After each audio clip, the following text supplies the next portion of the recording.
আজ মেঘালয় আমাদের চতুর্থ দিন। সকালটা ক্লিনেস্ট ভিলেজে কাটিয়ে আমরা বেরিয়ে পড়েছি। আজ দেখব seven sister waterfalls, Mawsmai cave এবং last double decker root bridge. Seven sister এখন সেই ফর্মে নেই যেটা বর্ষাকালে দেখা যায়। এখন 4-5টাই ধারা দেখা যাচ্ছে।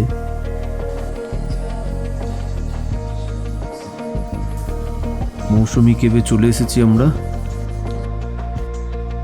এখানে 30 টাকা পার পার্সন টিকিট কেটে ভেতরে প্রবেশ করতে হবে।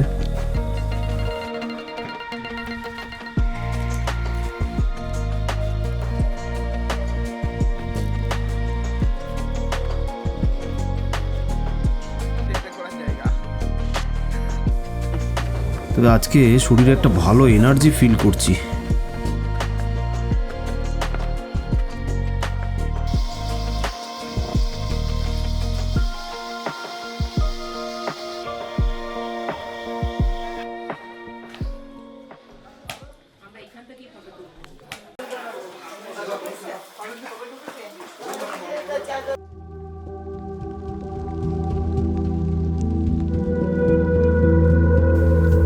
মৌসুমি কেবে প্রকৃতির এক অপূর্ব শিল্পকর্ম দেখা যায়।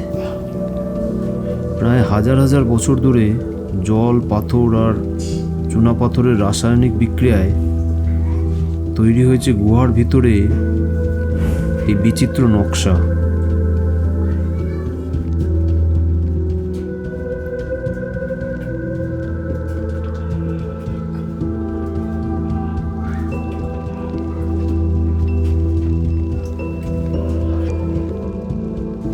গুহার মধ্যে কিছু জায়গা খুবই সরু, অনেক কষ্ট করে এগোতে হচ্ছে।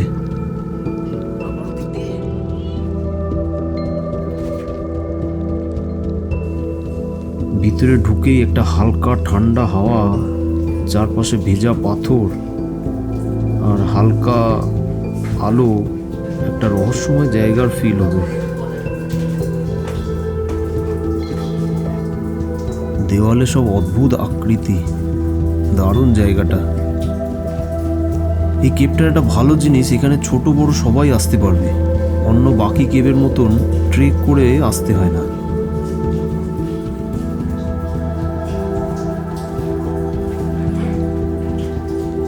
এই যাবো কোথা দিয়ে?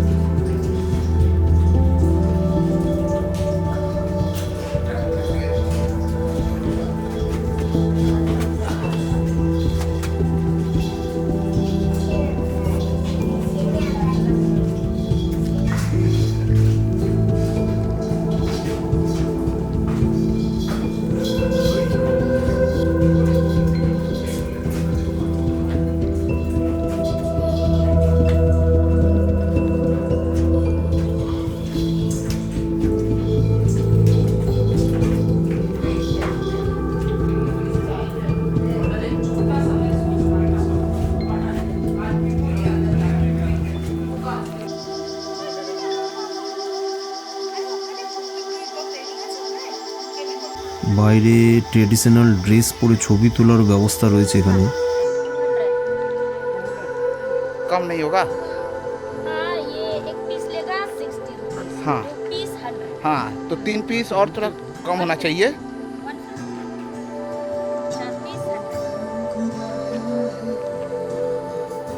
चल भैया ये মৌসুমি কেভ দেখে আমরা চলে এসেছি ডাবল ডেকার রুট ব্রিজ দেখতে। तुम पुलिस है, हम रिपोर्टर है। बोलो। ये वॉकी टॉकी है। वो ये कितना करके है? 50। अरे इतना डंडा क्या करेंगे हम? रुको रुको रुको रुको रुको, नाम बताओ। तुम्हारा घर कहाँ है? घर कहाँ है? ऊपर।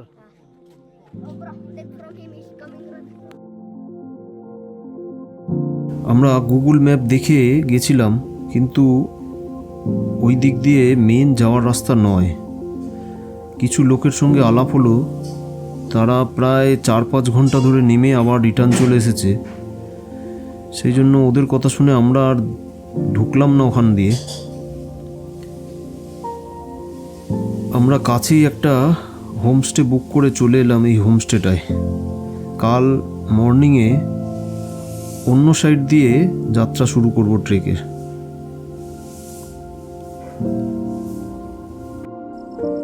জায়গাটা দারুণ সুন্দর, পুরো নিরিবিলি একটা।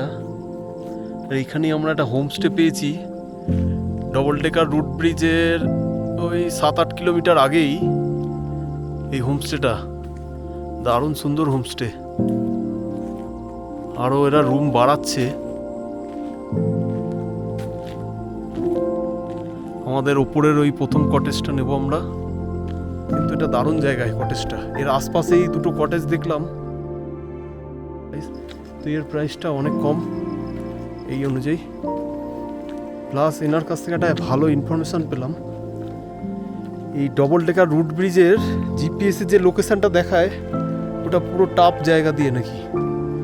আমরা ওখানে গিয়ে দুজন বলল যে 3.5 নয় 7,000 সিঁড়ি বলে ওরা অর্ধেক রাস্তা থেকে ফেরত চলে এসছে।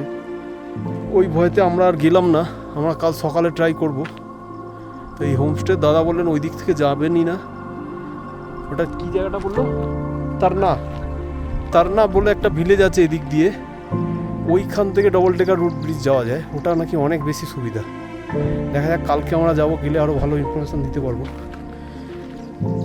যাই হোক, আমাদের গাড়ি একদম রুমের সামনেই উঠে পার্কিং হয়ে গেছে।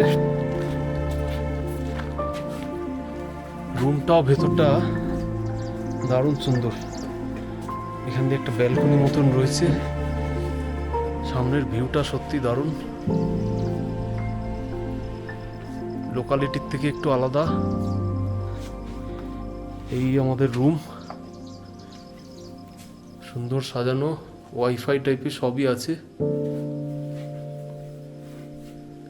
মানে এতদিন আমরা যেগুলো থাকছিলাম একটু নর্মাল হোমস্টের মধ্যে ছিল, ওগুলো সাধারণভাবে। এই একটা নর্মাল জায়গাতেও বেশ খুব সুন্দর হোমস্টেটা। বাথরুমটাও দারুণ বড় একটা, দারুণ জায়গা।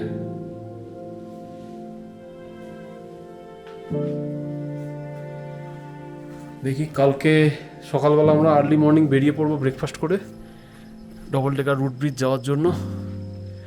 তারপরে ওখানটা কীরকম হয় দেখবো, দেখে জানাবো।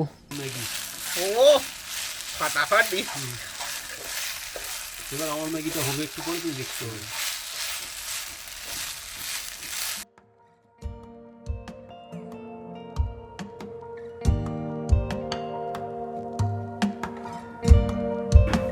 রাতে আমরা এখানকার লোকাল ডিশ জাদো রাইস এবং লোকাল স্টাইলে বানানো চিকেন নিয়েছি।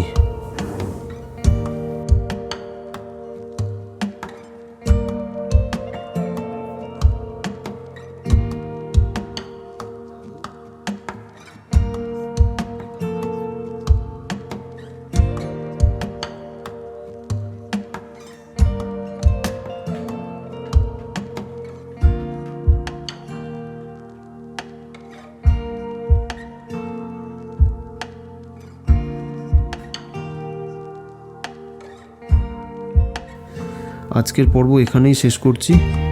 দেখা হচ্ছে পরের পর্বে আবার একটা অ্যাডভেঞ্চারের গল্প নিয়ে। সবাই ভালো থাকবেন।